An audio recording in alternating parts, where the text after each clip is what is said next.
it's still her with all the personality saying yardy yar. The point here being that we can take the text that you guys have in your text-based chatbots and just pump it in here.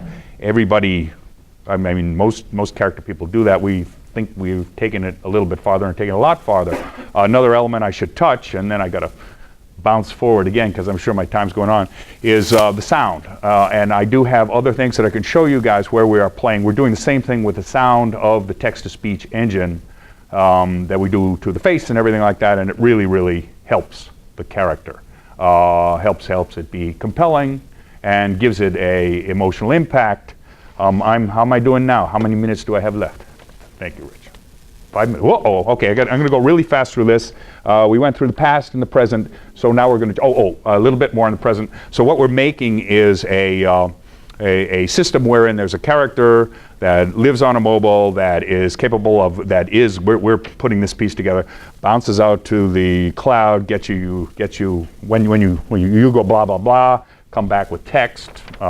Then you hook up to an AI engine. We're hooked up now to this, you might have heard of Pandora bots, isn't that something like that? Okay, then you come back and then you have to shoot again to your text-to-speech engine. We're putting little pieces in there so that it speaks appropriately. Don't have time to show you. I will show you. It's pretty neat. Neat stuff can happen. Oof, off to the future. Here's where I wave my arms and make less sense because nobody knows what the future is going to be like. I have a problem with chatbots, okay, in general, and the general approach. And the problem is I come from sort of movies and stuff like that. And if you, on Pandora bots, the first thing I saw, big quote, build content that induces the visitor to carry on conversations with your robot as long as possible. Point number one, don't be boring. Okay, what is boring? Intellectual, sheer intellectual. In LA, when people first write a screenplay, the first thing they do is they write, it's called on the nose. There's no subtext. And so they'll say, I don't want you to leave because my last girlfriend left me and got hit by a truck and I've been sad ever since. You know, that's soap opera stuff. What you're supposed to do is make people that are driven by the subtext. Shakespeare, he's writing stuff, he's writing, the quality of mercy is not strange, you know, but hey, mercy, what is mercy? Mercy isn't something that comes from your brain. You see somebody walk across the road, get hit by a car, the feeling doesn't come from your brain. If you have this thing that happens right here as if you got hit. And that is my deal with chatbots as they're run, is they're run by very, very intellectual people. Really, really great, but drama, you have to have a goal. You have to make, if you want people to stay engaged, you make a goal, a place that you're trying to get. You make success, you make failure, you make all these things that come from down here and not up here, and those things should be able to drive the conversation rather than the other way around. Just my take. And I have gotten in. I started playing only very recently. I'm going to play a lot more. We will be yakking a ton. Started playing with the existing language and ways that things are organized, and I did find, it was very nice to see, I found topics. I didn't find mood. You know, mood is everything, guys. And I'm sure you have all of this. Also, there's a piece that I really want to learn, and I'm going to be quiet for my own benefit really soon, as well as yours. I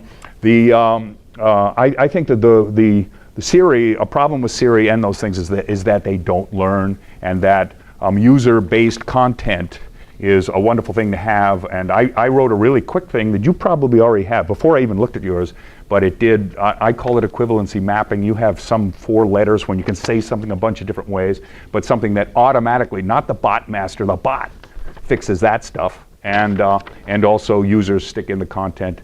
That is, as much as I want to say, because we can all talk later and I can show you things. Anybody have any questions? Yes? Just a clarification on why you suspended development of your haptic product. That occupied like a unique niche, and it hasn't been replaced, and it's been like a loss. And everybody was like, where is this guy? What's happening with this thing? It's gone. We're back. What happened with me is the sort of frustration, I get a little emotive as I speak about this. It's not just a rational decision for me. It's, hey, it's the way I work. My body's going over there. And I was inside the computer, and I thought it was great, and I thought it was a potential paradise, and it turned into equipment that was basically training people to go fly drones and indifferently murder other people. I'm sorry, I don't like it. Hey, want to see my phone? Everybody's got a smartphone. Want to see mine? It's a stupid phone, man. You know, there's a part of me that hates computers, and there's a part of me that loves them. Yes. Second question. Are you on Twitter? No. I might soon. Twitter? You saw my phone, dude. Okay, so no, I like this. This is my Twitter. I love being real and talking to people. There's a new company that I form with people where I have other people that do that kind of stuff. They're very good at it, and they give me grief all the time and say, "Hey, you're dumb," and they're right. But what I want to bring in is the little kid. Yes, hi. The moods that you could set for it, Yes. personalities.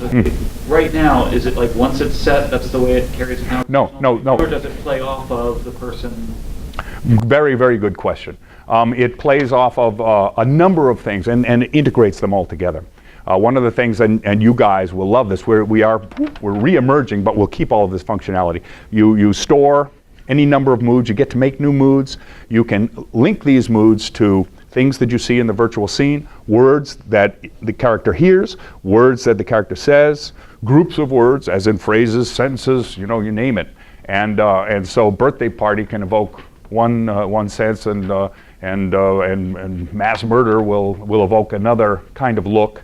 And all of these things are built into an overall mood.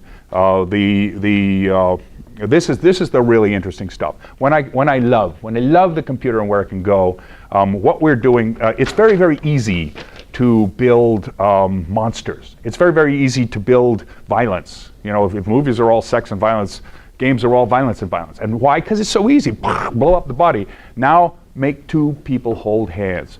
Very, very difficult. The fingers go through each other. It's like bounding boxes.